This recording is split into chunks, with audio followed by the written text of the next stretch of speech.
Kita kelihatan kan? Bisa, Prof. Alhamdulillah.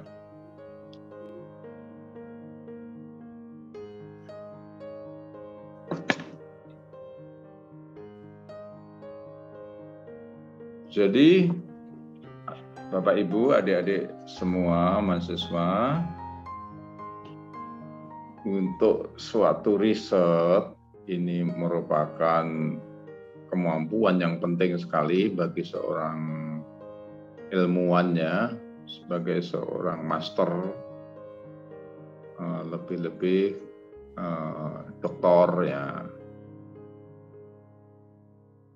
Jadi harus mempunyai kemampuan riset. Karena riset ini adalah kemampuan apa itu menganalisis data. Menganalisis data. Nah, data itu ada dua ya, sekunder dan primer. Sekunder ini data yang diambil dari dokumen-dokumen yang mungkin data penjualan, perkembangan dari tahun ke tahun, data ekspor dari tahun ke tahun, pertumbuhan ekonomi dari tahun ke tahun. Ya. Bisa juga sekunder ini tidak dari tahun ke tahun, misalnya survei ya. Survei yang dilakukan oleh pihak lain yang terkenal, misalnya Badan Pusat Statistik ya, BPS itu selalu mengadakan ada survei industri kecil, survei industri ya, survei industri manufaktur, survei Sakernas, survei Angkatan Kerja Nasional, survei konsumsi penduduk, yaitu saya waktu S2 menggunakan data BPS survei konsumsi penduduk, ya, pengeluaran. Itu ada pengeluaran dari makanan, perumahan, pendidikan. Makanan itu terbagi-bagi juga dari makanan pokok, protein, susu, daging, dan seterusnya. Yaitu saya mengambil waktu itu bagaimana pengeluaran masyarakat di bidang susu ya. Judul tesisnya konsumsi susu ya, di Jawa Tengah. Waktu doktor saya mengambil industri, survei BPS juga. Ada namanya survei industri menengah dan besar. Nah, saya mengambil sisi upahnya, upah antar industri di Indonesia. Itu sekunder. Seorang ekonom, seorang master manajemen itu diutamakan menggunakan data sekunder. Mengapa? Karena data ini sudah dicatat oleh perusahaan, tinggal menganalisis. Sekali-sekali boleh menggunakan data primer. Ini untuk analisis day to day. Sekali-sekali boleh menggunakan data primer, yaitu data yang diperoleh langsung ya, langsung oleh yang berkebutuhan, apakah itu mahasiswa yang menulis disertasi atau tesis, atau perusahaan yang ingin melihat misalnya tanggapan masyarakat. Saya pernah bekerja 2 tahun di Riset Biro Indonesia. Riset Biro Indonesia ini milik Unilever. Kerjaan saya mencari data primer ini ke lapangan ya, mensurvei penggunaan produk-produk Unilever di masyarakat dan tentu saja produk-produk lain ya. Karena ingin mengetahui misalnya market share-nya dari 100 rumah tangga misalnya yang menggunakan sabun Lux, waktu itu Lux dan Lifebuoy ya, itu berapa keluarga. berapa keluarga. Misalnya ditemukan 60, berarti market share-nya 60%. Berapa yang menggunakan produknya ya, di masyarakat. Nah, jadi data itu ada dua, yaitu sekunder dan primer. Kalau riset-riset antropolog apa itu diutamakan data primer. Tapi untuk ekonomi diutamakan data sekunder, manajemen data sekunder. Karena nanti habis waktu ya, karena harus mengambil keputusan yang cepat. Maka juga analisisnya itu makro seringkali ya. Seringkali itu makro atau tingkat industri. Misalnya persaingan di dalam sebuah produk. Oke.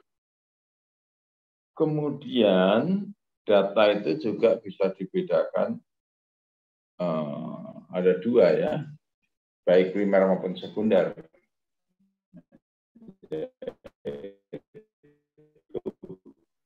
Cross section, bahasa Indonesia-nya itu kerat lintang, ya. malah susah lah. Kemudian time series, bahasa Indonesia-nya deret waktu. Ini masih agak nyambung, agak dimengerti ya. Kerat lintang ini susah, kerat juga tidak tahu, lintang juga tidak tahu, tapi terjemahannya itu. Tapi kadang-kadang keduanya ini digabungkan, ya. Cross section misalnya, contoh aja cross section itu apa ya? Cross section itu biasanya untuk survei-survei, ya. Misalnya nomor 1, 2, 3, 4, N. Ya. Ini nama orang, si A, si B, si C, si N. Tadi misalnya income, misalnya tadi misalnya kita ingin meneliti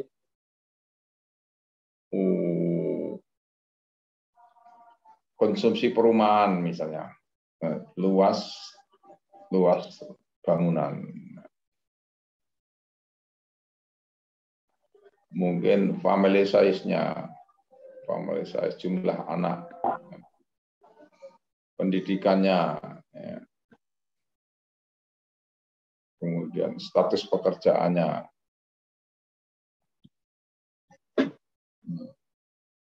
Ini namanya cross section.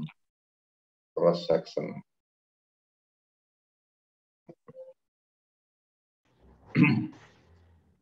Kalau time series itu umumnya adalah data-data institusional ya, misalnya itu sales batubara, industri batubara. Ini tahun misalnya 2010, 2011, 12 sampai 20.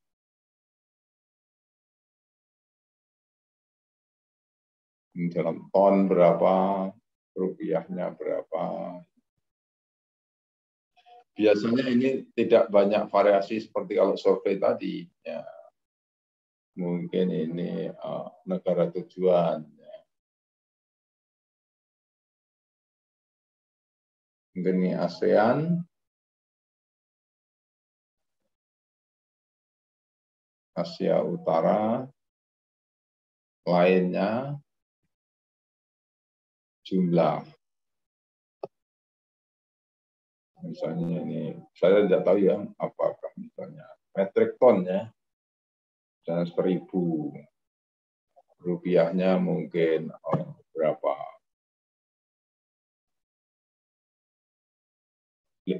5 triliun, ya. 6 triliun, 1.100, 1.200. Harganya agak turun, hanya 6,5 triliun. Yang ke Asia berapa? Yang ke ASEAN berapa? Yang lainnya berapa? Jumlahnya berapa?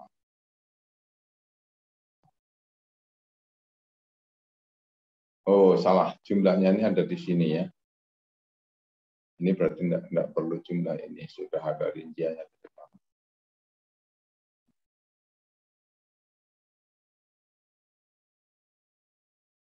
Ya, ini namanya time series. Bisa juga ini tadi kan nasional ya. Ini data diperoleh dari pelabuhan.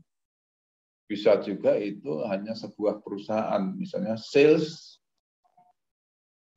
dari pabrik misalnya minyak goreng. Ya.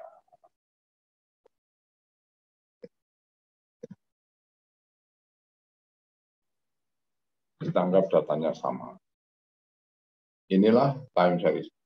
Nah, kadang-kadang itu namanya polling ya, di polling.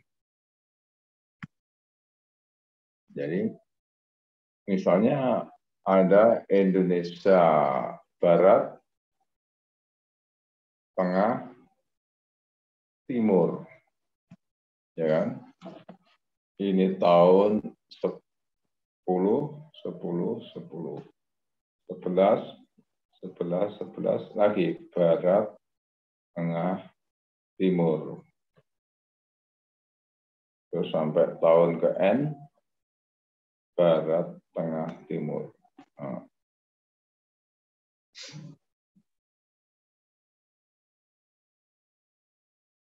Tahun ke N, ya.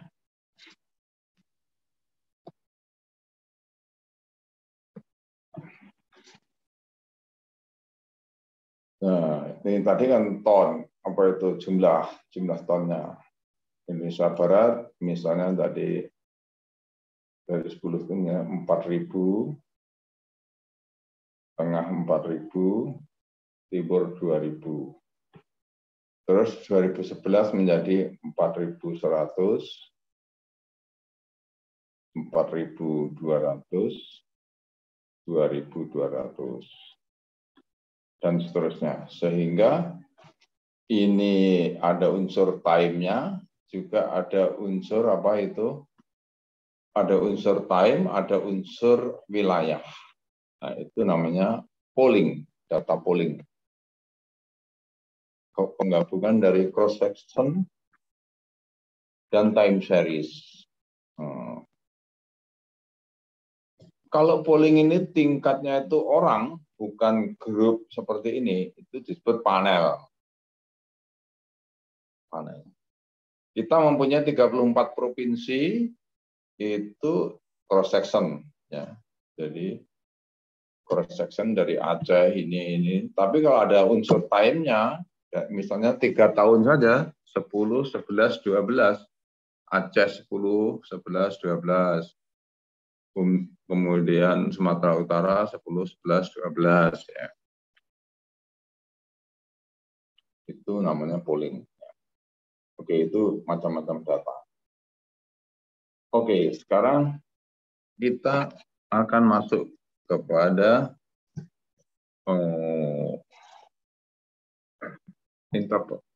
bagaimana menginterpretasi data.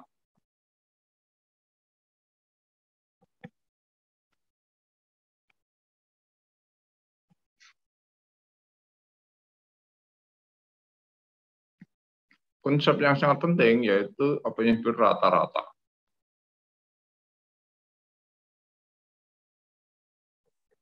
Misalnya kita punya data seperti ini.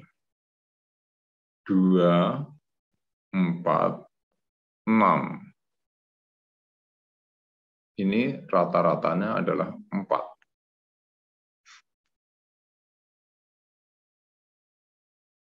Terus ada data lagi 3, 4, 5. Ini rata-ratanya juga 4. Ada data lagi 1, 4, 9. 5 sama 1, 4, 7 ya. Ini rata-ratanya juga 4. Ya.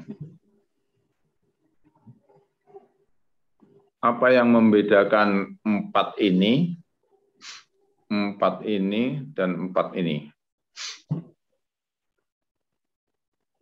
Apa yang membedakan? Jadi X bar 1 sama dengan 4. X bar 2 rata-rata yang kedua sama dengan 4. X bar 3 rata-rata yang itu juga 4. Sama-sama 4 di sini itu berbeda. Ya.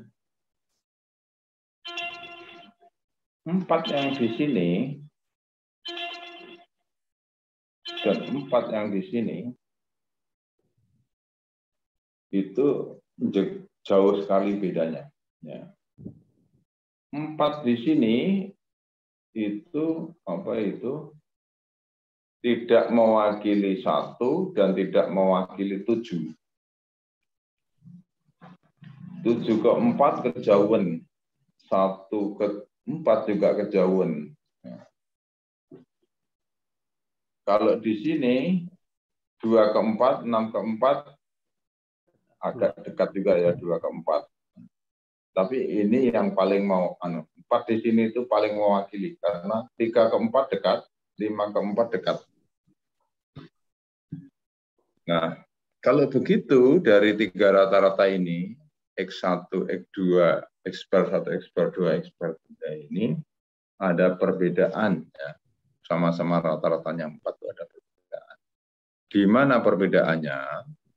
Ada yang lebih representatif, lebih mewakili, dan ada yang kurang mewakili dari grupnya itu. Ya, grupnya itu disebut sampel.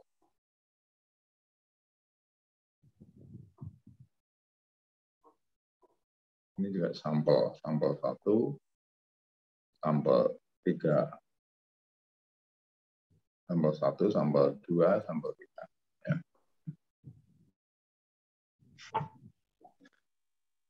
Kalau begitu diperlukan ukuran lagi, yaitu ukuran jarak dari masing-masing observasi, dari masing-masing titik ini kepada rata-ratanya ini. Jadi kalau di gambar itu, tadi kan 1,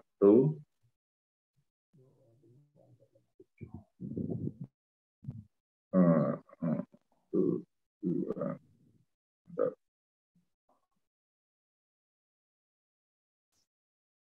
1, 2, 3, 4, 5, 6, 7. Observasi 1, grup 1, sampel 1, itu kan titiknya di 2, 4, 6. Grup 2 titiknya di grup 2 titiknya di 3, 4, 5. Grup 3 titiknya di 1, 4, 7.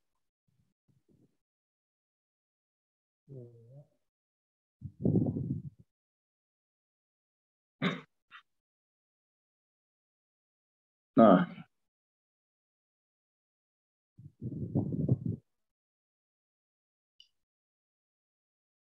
1, 4, 7. Ini jaraknya dari rata-rata. Tiap observasi ini jaraknya dari rata-rata 4 tadi. Ya. Ini jauh jaraknya, di sini 3, di sini 3 jaraknya ini.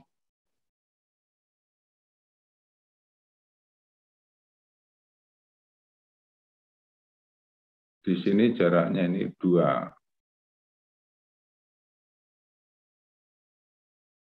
Di sini jaraknya ini 1. Nah, misalnya kita mempunyai tiga kelas ya, kelas yang pertama rata-ratanya 4, tapi saudaranya 2, 4, 6. 2, ada yang dapat 2, ada yang dapat 4, ada yang dapat 6. Kelas yang ketiga, rata-rata juga 4, tapi anaknya itu ada yang dapat 1, rendah sekali, dapat 4, dan dapat 7, pinter sekali. Kemudian yang kedua, yang di sini, anak-anak itu nilainya 3, 4, 5. Seimbang. Yang kedua ini, apa itu, nilai anak-anak itu 3, 4, 5. Itu dikatakan bahwa rata-rata nilai anak di kelas yang kedua itu paling mewakili teman-temannya, ya, paling mewakili grup itu. Yang ketiga itu sangat tidak mewakili, ya, nilai 4-nya itu. Yang 7 itu kejauhan, yang 1 juga kejauhan, tidak mewakili daripada grup itu. Jadi konsep rata-rata itu sangat penting. Ya, setiap rata-rata harus disertai ukuran dispersinya ini, dispersi ya. Dispersi itu adalah jarak rata-rata dari observasi, dari titik-titik observasi. Observasi itu ini loh, apa itu? Observasi itu pengamatannya, pengamatan atau penelitian ya. Dari titik jarak rata-rata dari observasi order terhadap rata-rata. Membingungkan ya. Jarak rata-rata terhadap titik tengah itu. Titik tengah. Karena rata-rata dia apa itu biasanya berada di tengah. Ya.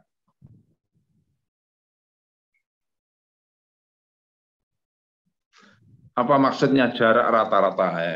Misalnya ini 3 ditambah 3 gitu loh ya. Kalau ini kan 1 ditambah 1 dibagi 2.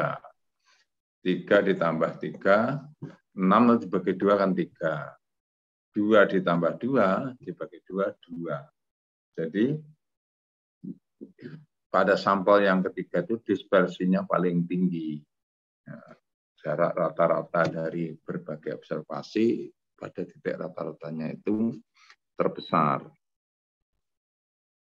Karena yang di bawah ini min, tandanya min, yang di atas tandanya plus. Kalau dijumlah 0. Soal 0, maka dari itu di dalam rumus ini supaya nggak 0 dikuadratkan. Ini juga dikuadratkan. Nah, jadi dispersi ini nanti diukur dengan kuadrat, kemudian diakar. Ya itu konsep statistiknya. Nah, tapi untuk pengertiannya itu sebetulnya tidak usah diakar juga bisa, digambar aja, diplot. Kadang-kadang tidak usah dihitung juga nggak apa-apa, diplot aja di dalam diagram ini, diagram Cartesius. Itu dispersinya itu di mana.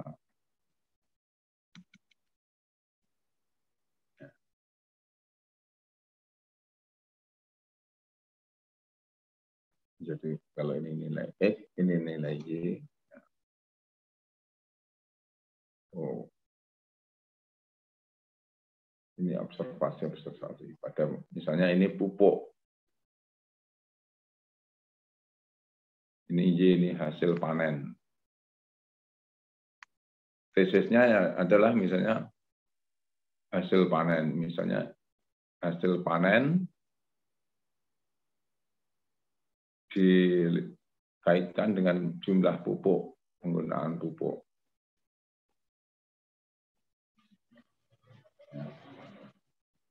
Rata-ratanya di titik ini.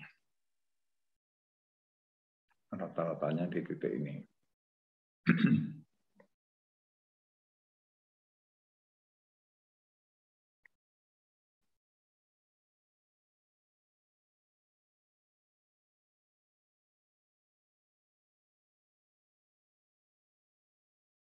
Nah, ini misalnya pada waktu pupuk dikasih 10 kilo, 15 kilo, 20 kilo, dan 28 kilo per hektar. Ternyata tentu saja tanah yang ke-1, tanah yang kedua, ketiga itu tidak menghasilkan yang sama ya. Tidak yang 10 kilo hasilnya 10 ton semua, enggak. Misalnya yang 10 kilo itu rata-ratanya di sini misalnya 8 ton. Ini rata-ratanya 10 ton. Ini rata-ratanya 12 ton. Ini rata-ratanya misalnya 15 ton. Tetapi kita lihat bahwa tidak sampel yang pertama, rata-rata 8 ton itu ya ada yang di bawah, ada yang di atas. Sebagian ada rendah sekali, hanya ada 4. Yang diberi pupuk 20 kilo, bahkan ada yang di sini. Ada yang mendapat hanya 2 ton saja. Ya. Memang rata-ratanya 12, tapi ada yang tinggi sekali di sini, sampai mungkin 24 gitu ya. 24 ton. Ya.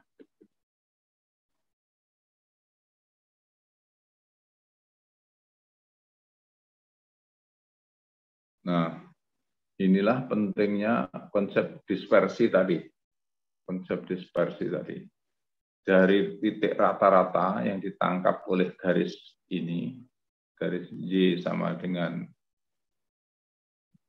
yang dipengaruhi oleh X, ditulis Y sama dengan fungsi X ya. Atau Y sama dengan fungsi X ini, seberapa jauh ini meramalkan atau mempolakan observasi-observasi ini. Jika dispersinya ini besar sekali seperti ini, ya, itu hubungan Y dengan X itu disebut tidak signifikan. Tidak signifikan. Tidak signifikan itu artinya tidak bisa dipastikan. Tidak bisa dipastikan polanya. Mengapa? Karena misalnya ini, titik 2, diberi pupuk 20 kilo, ada yang sangat rendah sekali. Ada yang hanya dapat 2 ton, 3 ton, 4 ton, 5 ton. Memang rata-ratanya 12 ton. Ya. Rata-ratanya memang 12 ton.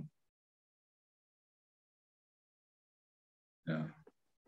Ada yang sangat tinggi. Berarti itu tidak menentu. Nah, kalau dispersinya ini besar, seperti ini ya, maka hubungan antara pupuk dengan hasil ini kurang menentu. Ya. Jadi pastilah ini ada faktor lain yang menyebabkan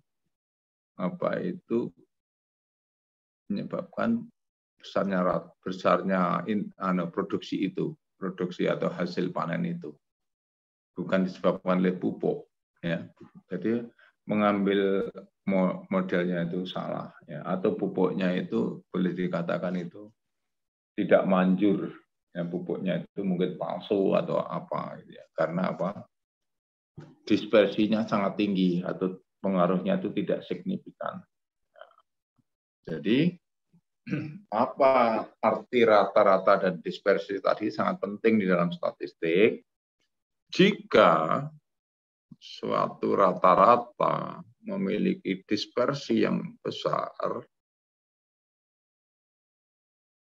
atau tinggi, ya, maka rata-rata ini tidak mewakili.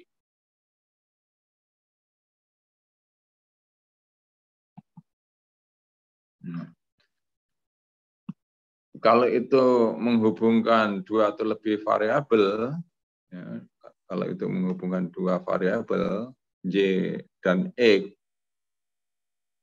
ya, maka hubungannya pengaruh daripada X terhadap Y ini karena dispersinya besar, itu juga kurang menentu, kurang terpola, kurang menentu, atau kurang terpola.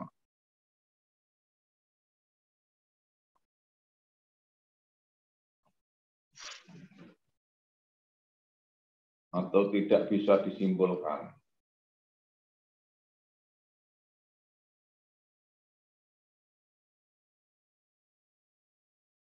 Sering disebut tidak signifikan. Nah, masalah signifikansi ini penting sekali untuk dipahami.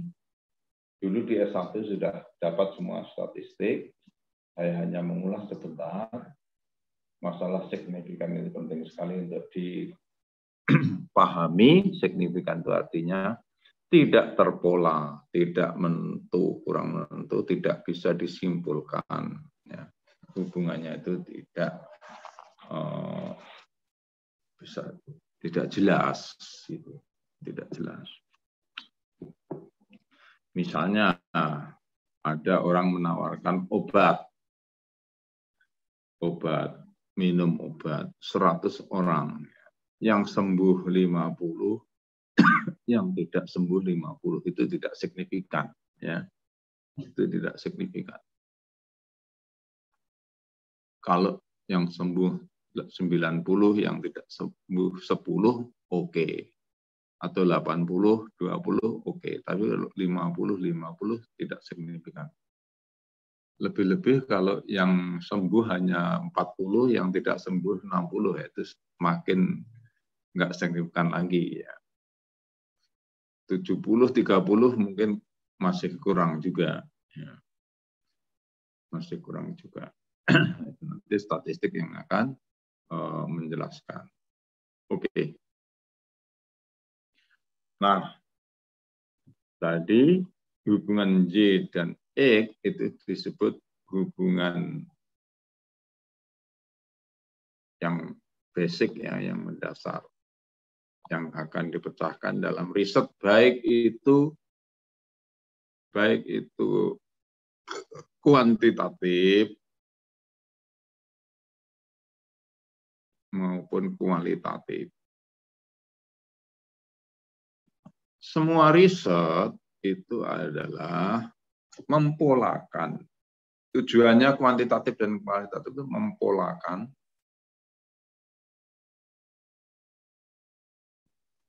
kaitan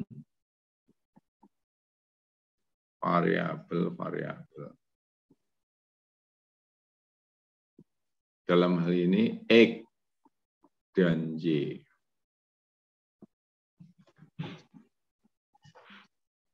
Dalam ini X dan Y. Y itu disebut variabel yang diteliti. Diteliti, ini disebut variabel penjelas. Atau yang mempengaruhi. Diteliti atau yang dipengaruhi, penjelas atau yang mempengaruhi. Atau explanatory variable. Ini disebut explain variable, ini explanatory variable atau variabel yang diteliti, dan variabel penjelas atau yang dipengaruhi disebut juga dependent, independent.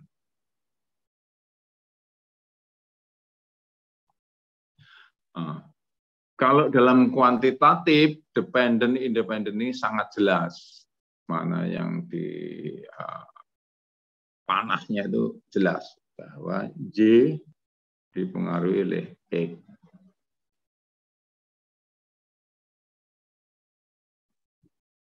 Karena diturunkan dari teori yang jelas.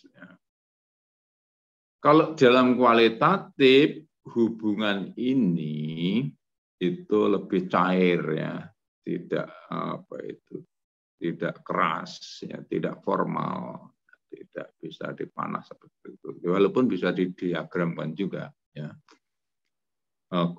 Kuantitatif dan kualitatif itu hanya cara menjelaskan hubungan dua variabel atau lebih. Ya. Nanti tambahan variabelnya itu sebenarnya prinsipnya sama saja. Yang penting X-nya ini bisa satu, bisa banyak. Nah, kalau kualitatif itu tetap mengungkap hubungan-hubungan, cuma mengungkapnya itu dengan apa itu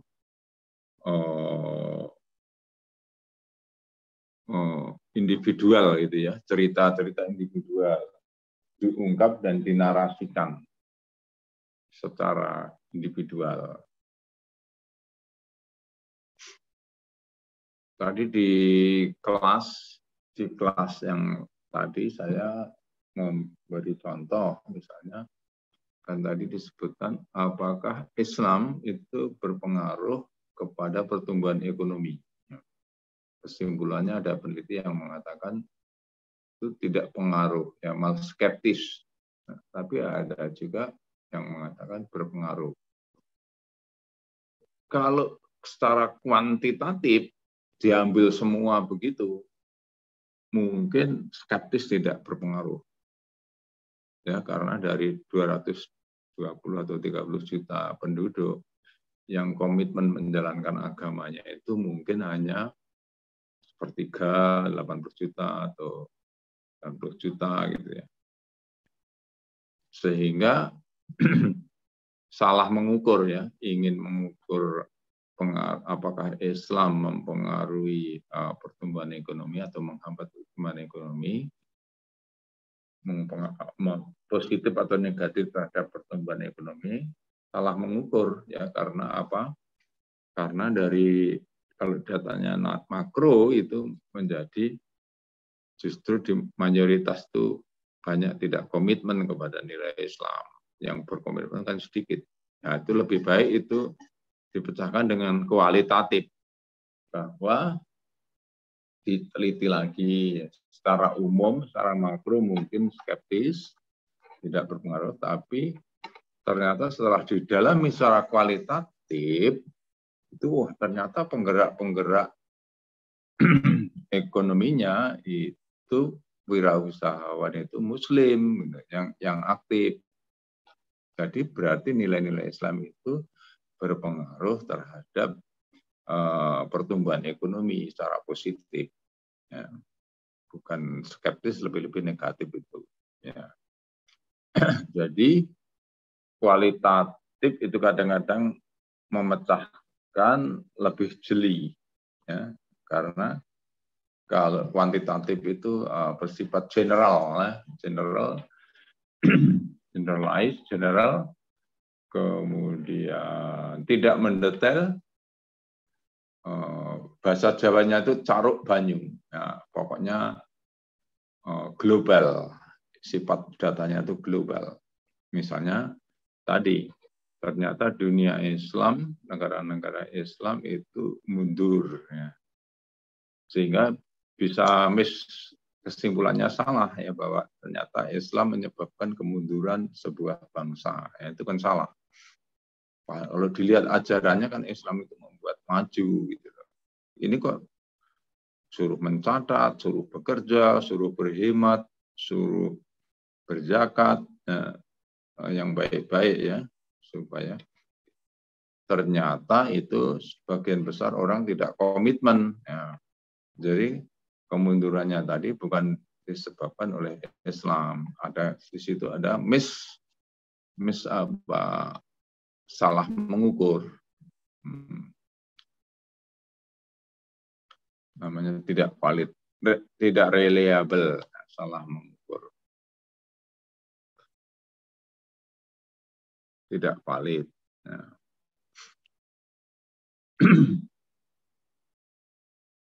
Nah, disitulah pentingnya riset kualitatif. Ya.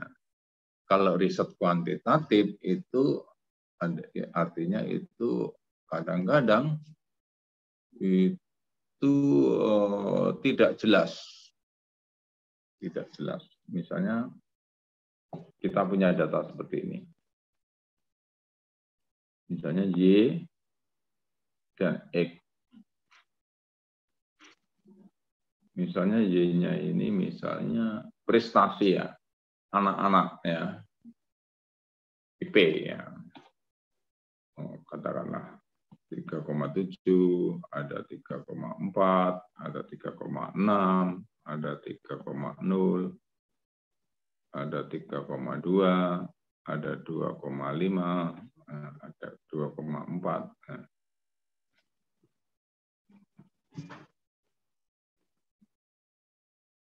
Terus X-nya itu misalnya gizi, misalnya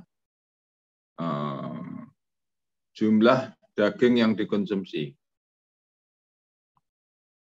Judulnya itu apakah protein meningkatkan kecerdasan anak. Ya. Dagingnya misalnya 300 gram seminggu,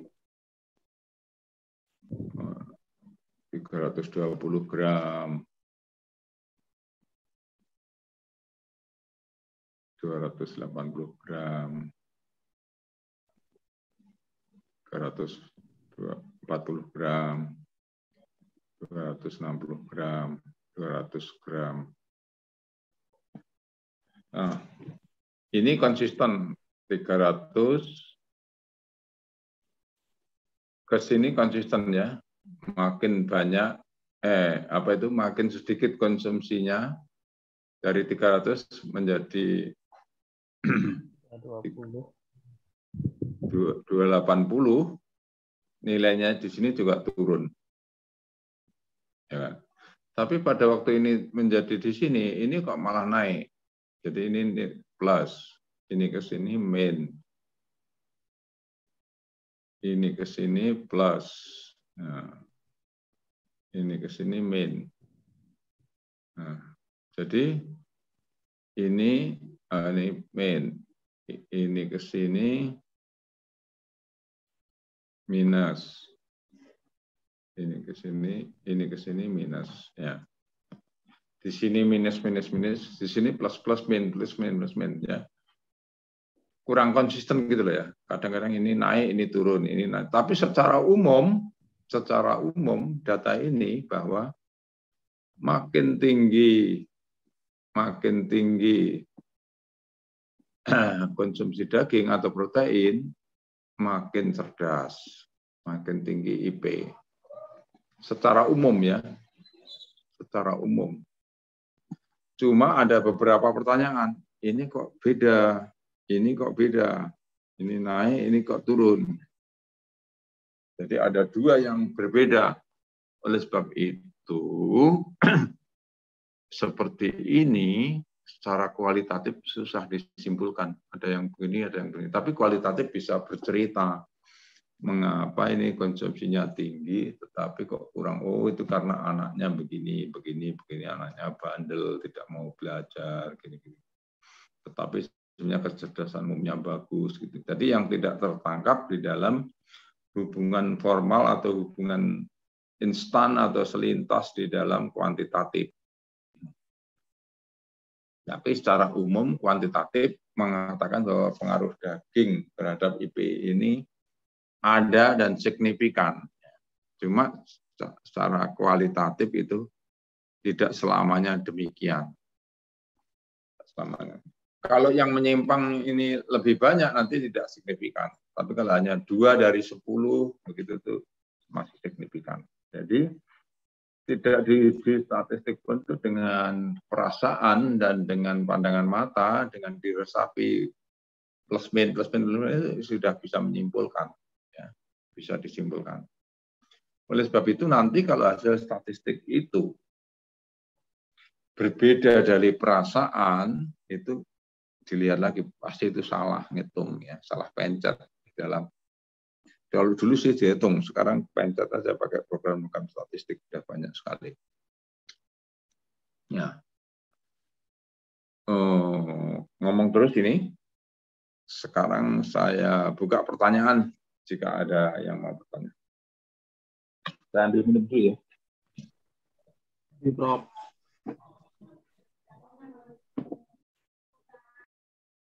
Izin Prof. Halo Mas, silakan bertanya. Langsung saja ya. Oke Prof, Assalamualaikum warahmatullahi wabarakatuh Prof. Ini Prof, untuk ngitung rata-rata tadi kan ada rata-rata yang 246, 345, 147. Apakah itu hanya data 3 itu aja untuk mencari titik tengahnya? Atau kalau datanya lebih dari 3 itu untuk mencari titik tengah itu gimana? Lebih dari 3, kalau tadi kan 2, 4, 6 itu kan enak, kita bisa ngitung 4 berarti. Nah kalau lebih dari itu gimana Bro?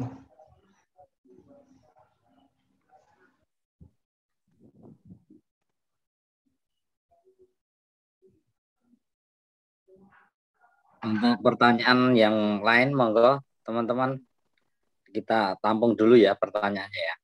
Oke, baik.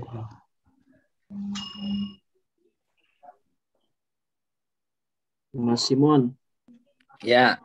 Kalau misalnya tadi kan dalam penelitian itu bisa kuanti, bisa kualitatif. Ya. Nah, misalnya dua-duanya itu kayak kasus tadi itu kan Mas, angka itu sudah tidak menjelaskan, sudah nggak signifikan, tapi kualitatif kan bisa bicara. Memungkinkan nggak Mas satu penelitian itu bisa dua dipakai, kuanti sama kualitatif? Sangat memungkinkan.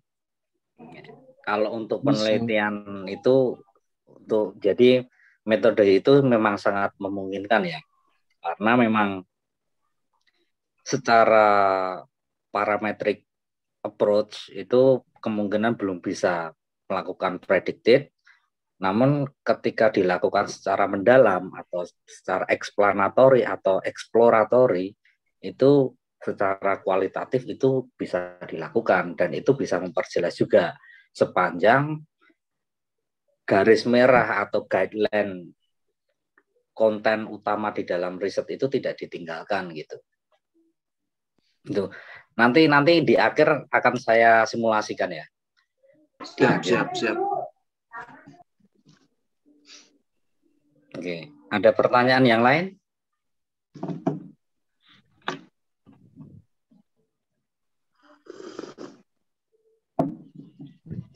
Mas Simon. Ya. Jadi misalnya kita menemukan penelitian dari lain, seperti yang Mas Rizky sampaikan tadi, berarti kita apabila misalnya dia penelitiannya kuantitatif, nanti kita bisa meneliti penelitian tersebut dengan cara kita kualitatif tersebut gitu ya? Sangat bisa ya, seperti itu bisa. Oke. Makasih Mas. Ya.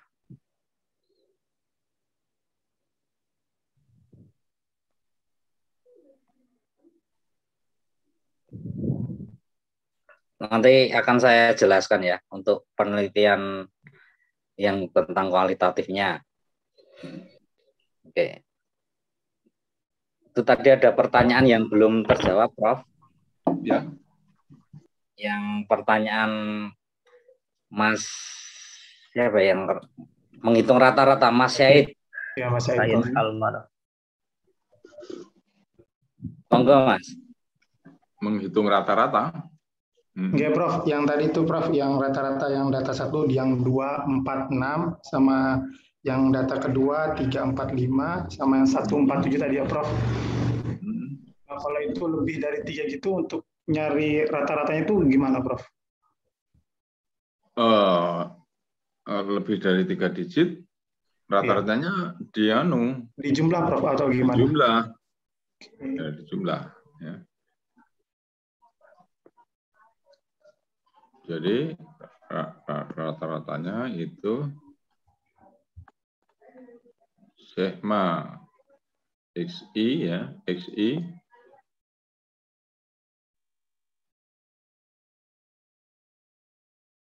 dibagi N-1.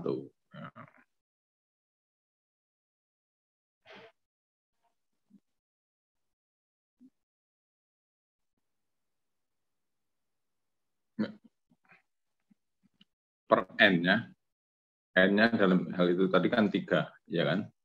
Kan misalnya 3, 4, 5 kan, 9 sama 5, 12. Ya, 12 bagi 3. Ini tadi kan 3, ini 12, rata-ratanya 4. Jadi sigma ini 12, N-nya 3. Jadi membuat rumus statistik itu bisa dengan yang kecil dulu, nanti diperbesar. Misalnya N-nya 100 ya tinggal sigma aja. Ya. Kemudian dispersi, untuk di samping rata-rata itu perlu kita ketahui dispersinya, sebarannya. Itu sigma XI dibagi rata-ratanya ini. Ya. Harus dikuadratkan dulu supaya, karena kalau dijumlah ini dikurangi ini menjadi 0, supaya enggak 0 dikuadratkan, ya, dibagi n-1 terus diakar. Setelah dikuadratkan diakar kan kemudian kembali kepada angkanya. Misalnya 1, 4, 7. Ini kan 3 min 3 plus 3. Ya kan? Ini kalau dikuadratkan 9 dikuadratkan, ya kan? 9 18. Nah, 18 diakar. Akar 18 berapa? Dibagi n-1 dibagi 2. Ya kan? 18 dibagi 2, N-nya kan 3, dibagi 2 adalah 9. Akar 9, 3. Sama dengan 3. Jadi rumusnya kalau begitu, dispersi itu N-1. Ya kan? Jadi rumus statistik itu bisa kita utak-atik dengan begini. Jangan dihafalkan. Tadi utak-atik.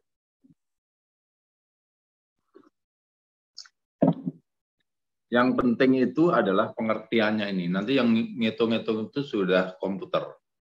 Dispersi dengan rata-rata itu sangat penting sekali, konsep yang sangat penting di dalam riset, karena itu nanti akan dibawa di dalam penelitian-penelitian selanjutnya. Ya. Hari ini kita memahami rata-rata dan dispersi. Ini jangan pusing dengan begini-begini ya. Ini tadi apa itu dibangun dengan angka ini.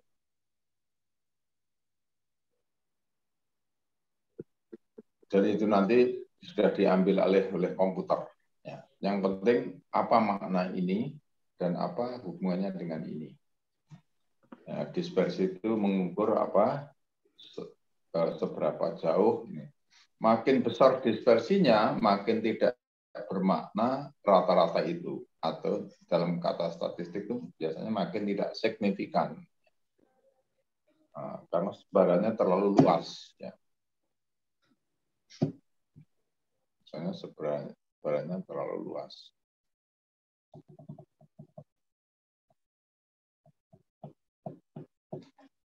Misalnya di dalam dunia kedokteran itu disampaikan obat AIDS itu belum ditemukan. Bukan berarti tidak ada, tetapi tingkat kemanjurannya itu 50-50. Ya. Ada yang apa itu ada yang bisa mencegah dengan baik dan ada yang kurang, sehingga tidak bisa disimpulkan kemanjurannya. Nanti dalam obat COVID segala macam itu juga namanya efikasi ya, itu diputuskan itu. Itu basicnya adalah masalah dispersi ini. Dari dispersi. Berapa yang sembuh dan berapa yang jauhnya itu seberapa.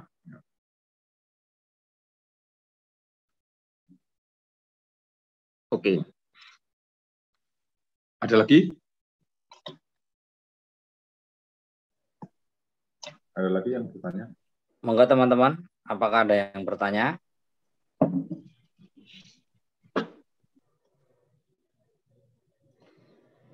Jadi teknik saya ini adalah mengajar kuantitatif tidak pada rumus-rumus, tetapi pada pengertian-pengertian. Ya, karena rumus-rumus sudah diambil alih oleh komputer. Ya, sudah diambil alih oleh komputer. Yang penting kita harus memahami ini sebetulnya apa yang diukur. Diukur oleh komputernya apa. Ini ya memang mengajarkan statistik secara kontemporer karena zaman belum ada komputer itu dihitung dengan kalkulator. Tapi dengan menghitung itu memang jadi mengerti, ya. Tadi dengan angka sederhana 147, 345, 246, ya. Dengan simulasi ini mengerti. Jadi dengan menghitung itu menjadi mengerti konsep daripada dispersi, ya. Dispersi versus rata-rata. Konsep dari dispersi versus rata-rata. Oke. Selanjutnya di dalam riset kuantitatif ya tadi selalu ada namanya model. Membuat model. Diawali dengan model. Jadi, dari mana model itu didapat? Dari teori. Ya, dari teori menjadi model. Misalnya, teori SDM.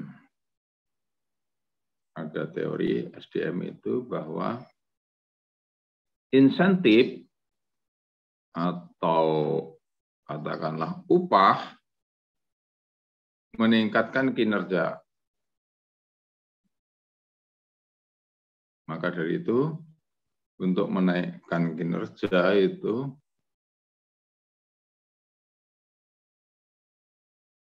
kalau pegawai itu kurang semangat, itu diberi insentif dengan menaikkan upah. Ya. Dalam teori SDM itu ada teori insentif. Ya. Cara-cara menggerakkan SDM. Ada motivasi dengan ini. Salah satu motivasinya itu adalah upah. Ya. Tentu saja bukan hanya upah, ada itu kebebasan, ada kepuasan kerja, ada itu diberikan kepercayaan, kemandirian, mengambil keputusan sendiri, menjadi lebih profesional. Ya. Salah satunya itu menaikkan upah. Ya. Maka dari itu ada perlu suatu riset sejauh mana setiap rupiah yang ditambahkan itu kinerjanya akan naik. Maka kinerjanya harus diukur dengan ukuran yang objektif. Kalau upah memang sudah terukur ya, nggak usah diukur lagi. Memang sudah jelas terukur ya. Yang ini kinerja ini yang harus diukur ya, karena apa itu harus didefinisikan. Lebih-lebih kalau pekerjaannya itu seperti mengajar seperti ini, bagaimana mengukurnya? Wah ya bisa Pak diukur dengan nilai ujian siswa. Ya, siswanya sendiri itu bagaimana? Siswanya misalnya yang di Indonesia Timur cenderung lebih rendah daripada Indonesia Barat. Itu bukan karena gurunya jelek, nanti bisa mengambil kesimpulan kinerja gurunya jelek. Ya. Faktornya banyak sekali, ada gizinya, ada miliunya. Nah, kalau begitu, kalau ada teori seperti ini, maka modelnya J itu adalah kinerja,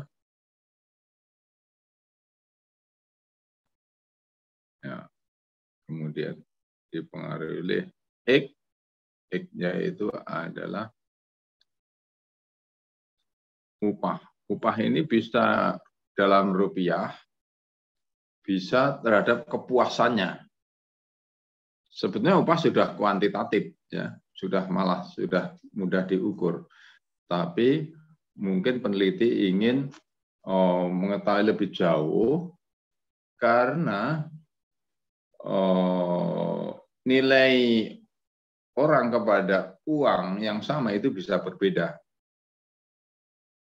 Nilai, ya, sama-sama dikasih 100.000 itu bisa berbeda. Ya, 100.000 bagi si A dengan 100.000 bagi si B itu nilainya bisa berbeda. Kepuasannya berbeda. Ya. Kalau si B dulu dibayar 50.000, 100.000 itu wah ini bagus sekali, saya puas sekali. Tapi bagi si A yang dulu dibayar 200.000, dibayar 100.000 itu wah ini tidak mendorong saya kerja, ya. Bisa juga dinilai daripada nilai terhadap upahnya itu. Nah, inilah disebut model. Lengkapnya adalah model empirik. Ini model teoritik, ini model empirik. Model teoritik itu yang didapatkan dalam teori. Ya. Jadi sekuennya dari model teori atau teori, model teoritik, yang di bab-bab apa ya, dari bab-bab atau bab-bab dalam mata kuliah,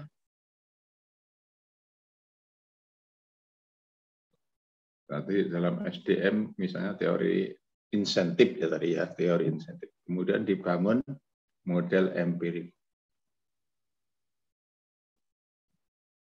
Model empirik Y sama dengan fungsi daripada X, di mana Y-nya kinerja, X-nya ini adalah upah. Karena di model empirik yang sangat tergantung kepada lokalitas, ya, kemudian ada faktor-faktor lain, biasanya ditambahkan mungkin education, ya, mungkin di kepuasan kerja, ya, misalnya begitu. Jadi kinerjanya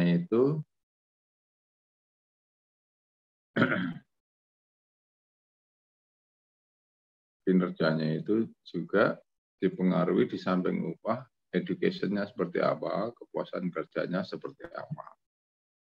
Misalnya terhadap peraturan-peraturan, terhadap penghargaan. Begitu. Nah, empirik ini sudah memasukkan mungkin yang dalam teori itu tidak tercover. Kalau di dalam teorinya itu memasukkan banyak hal nanti complicated, ya, karena di dalam teori itu disimulasikan. Nah, misalnya ini kan simulasi demand supply. Ya. Kalau supply-nya mengecil bagaimana? Kalau variabelnya ini kan selalu dua aja, X dan Y. Yang mudah itu dalam simulasi itu dua, karena apa itu mudah digambar dalam suatu medan dua dimensi. Kalau ini tiga, teorinya itu sudah mengandung tiga, itu gambarnya itu kan ke sana, menjadi ruang. X1 atau XZY, ya. Ini tidak mudah dibayangkan karena sudah menjadi ruang. Ya. Nah, ini menjadi ruang. Nah, maka dari itu untuk memudahkan itu teori itu menyederhanakan dengan biasanya hanya dua variabel. Tetapi di dalam empirik, karena ini sudah untuk tesis, untuk menjawab pertanyaan-pertanyaan, yaitu ditambahkan apa itu Ini. Tapi basicnya tetap upah dan kinerja. Teorinya tetap ini, teori dasarnya tetap ini. Istilahnya teori umumnya atau grand teorinya tetap hubungan upah dan kinerja itu dalam bab bagaimana itu menggerakkan tenaga kerja dengan insentif apa, motivasi apa, motivasi dalam ini motivasi keuangan. Bisa juga kepuasan kerja ini ada demokrasi, ada kebebasan berpendapat. Nah, di dalam model empirik ditambahkan ide-ide. Inilah ide-ide. Mungkin di sini ada demokrasi. Apakah di dalam lingkungan kerjanya itu ada kebebasan berpendapat? Gajinya sih lebih kecil, tapi boleh usul. Usul-usulnya sering diterima. Hubungan dengan pimpinan tidak feodal, lebih egaliter, lebih sederajat, gitu.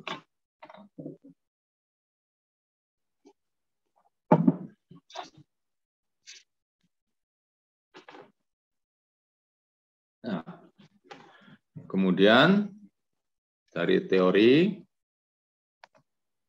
kemudian model empirik atau model gitu saja.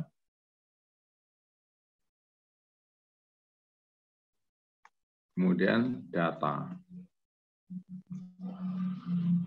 Memikirkan, tadi pertama itu memikirkan teori.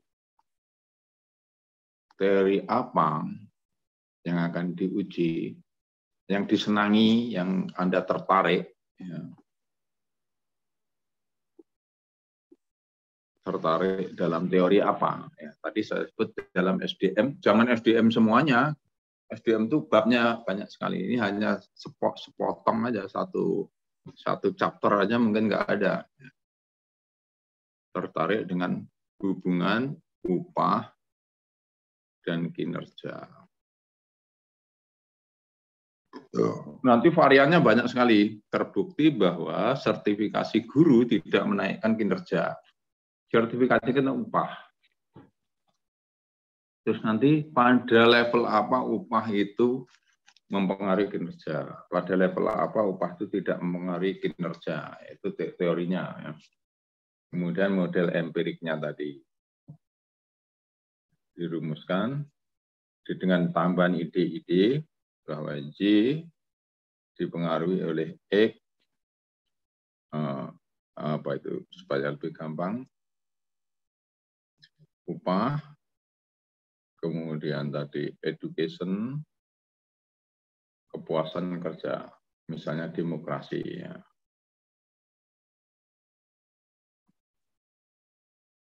Jadi memasukkan ide dua hal baru, ya, mengkombinasikan. Disinilah namanya novelty, kontribusi dari peneliti, kebaruan. Ya.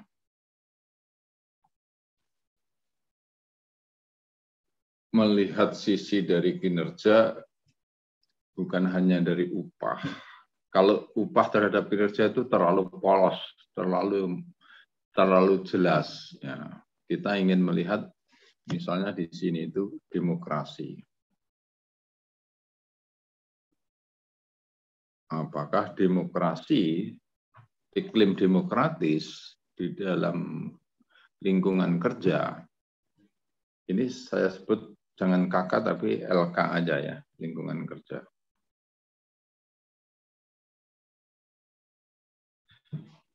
Lingkungan kerja itu mana yang lebih kuat pengaruhnya terhadap kinerja. Itu juga tergantung daripada pendidikannya. Untuk level-level pendidikan yang tinggi, yang profesional, mungkin lingkungan kerja lebih menarik. Tapi harus yang levelnya juga tinggi juga. Nah, jadi tergantung di mana. Untuk mungkin pekerja bawah, buruh misalnya, buruh batu bara, upah lebih penting daripada lingkungan kerja. Tapi lingkungan kerja juga sangat penting. Yang pakai keras, pakai apa itu cambuk, apa itu orang lari ya, walaupun upahnya lebih tinggi ya. Namun demikian itu lebih nyata pada level-level education yang tinggi. Seringkali orang memilih memperoleh apa itu dengan upah yang rendah, tapi lingkungan kerjanya lebih baik. Ya. Nah, kontribusi terhadap kinerjanya bagaimana? Sekarang data. Kembali tadi, mau apakah time series, apakah cross section, mau survei pilih orang lain atau survei sendiri, mau sekunder atau primer. Nah, kalau menulis sumber data, jangan wawancara dokumen ditulis semua. Ya, biasanya yang paling utama. Kalau cross section itu wawancara, observasi, kuesioner. Ya. Kalau time series itu dokumenter.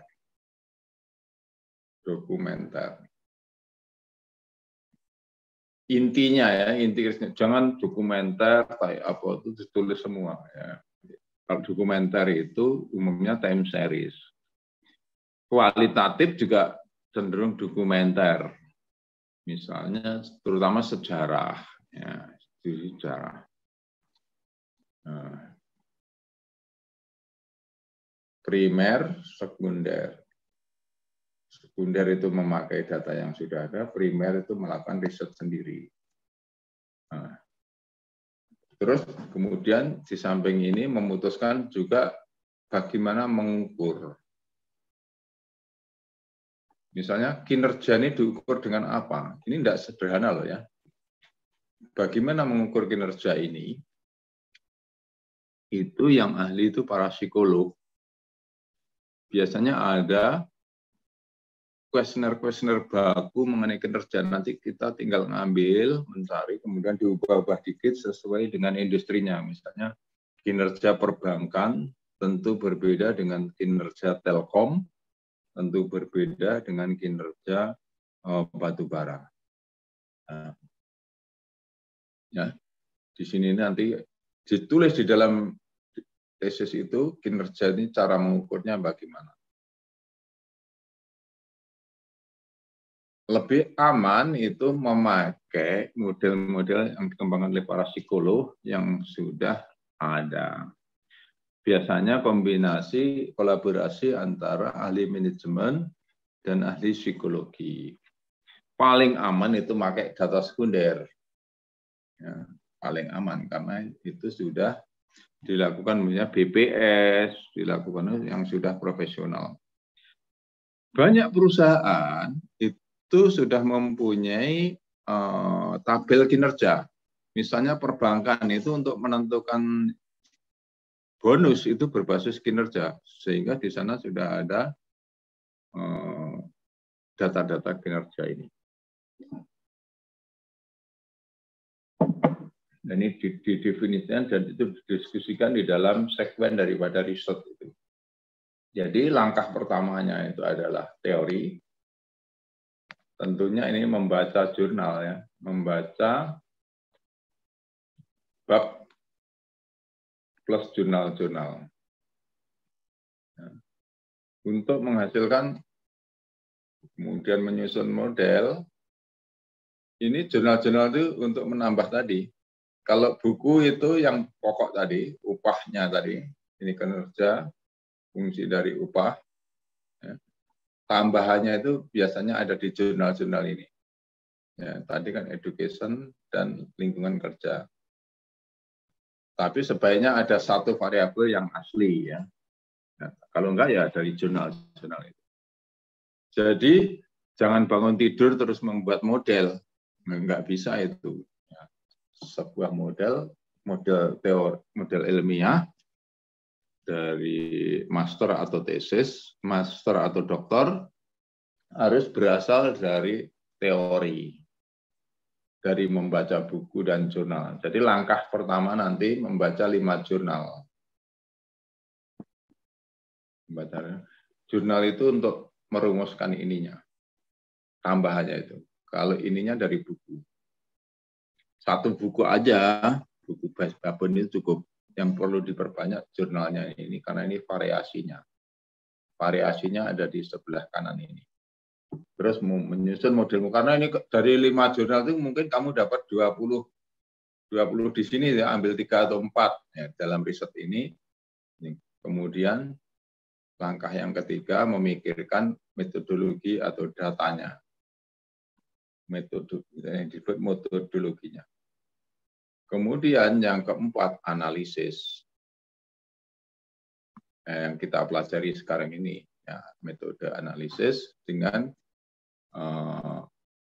kalau kuantitatif ya statistik, khususnya ilmu ekonomi itu regresi ya.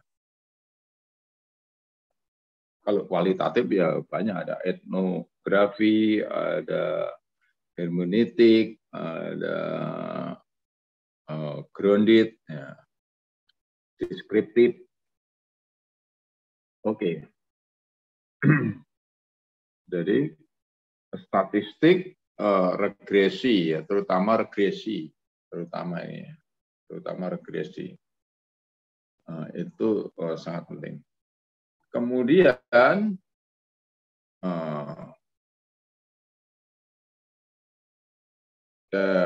dari teori dan dari model ini ada hipotesis. Kesimpulan dari model ini ada hipotesis. Apakah hipotesis itu? Kesimpulan dari teori dan model ini. Model kan, ya. Jadi biasanya hipotesis itu diletakkan di bawah teori, ya, atau di bawah model empirik yang disusun. Hipotesis itu apa? Hipotesis itu adalah, misalnya kita berhipotesis bahwa hubungan upah dan kinerja itu positif untuk kalangan bawah